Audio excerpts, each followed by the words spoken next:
na no yesim na ntebi ye be perfect advice hey na NPP no friti ya no what yesim say me be perfect advice say o start from baby o ohun bia ohun say mate me pese me boni di obey popra o di ase say mate yesim be free nowhere be NPP ni me be perfect advice no onko di lie ye wura champion mo omo ebi mintimi oni se nkire mo mintimi nka se omo nya ebi na say de aduro de me free say party no power omo de omo kuko school omo betimi abedi di ministers ni bi o di ase by de aduro no e yakosi ndi madwuma so far the martin di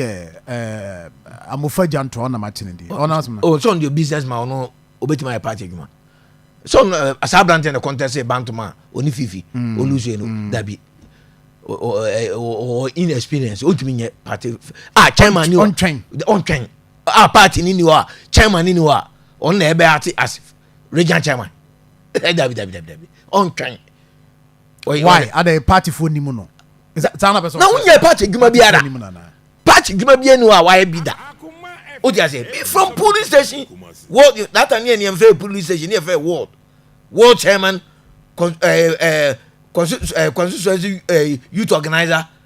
constituency chairman for 5 times. Now me be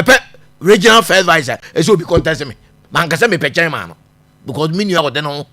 kwame untimi abedini de or then ho eba. O dia ye ntimi kan ye nyina mum se ye kopre. O dia se me pe fair advisor no go on twen kakra. Enti ka sa no be so che ka also ko unopposed na. Na ko sinti I sacrifice my party way. No, but party I want to tum say I was say sa na money be na some of the seats NPP because abayon popular because no party no protect MPs be mo allow enya party be protect MPs be enya wasam na meka nanso MPP constitution popular acclamation oh yes ye hwadwuma waye a obetimi dia except party no bo abaso and assembly opposition sikasem wording odi ase hwe sika odi beto fu odi be call rounds odi ase ye kan nyina bo ye betimi dia be the party officer amayen edan ya ni yesi ni wochi ai sa me na me organizer for dan no committee no ye yi hu film na dan aka edan de we MPP party office no yes the kai cement bi hu asem mere bi me no di nkomokra wa ha yes na ye say cement no say ye here say edan aka sika sem receipt ni ade edan aka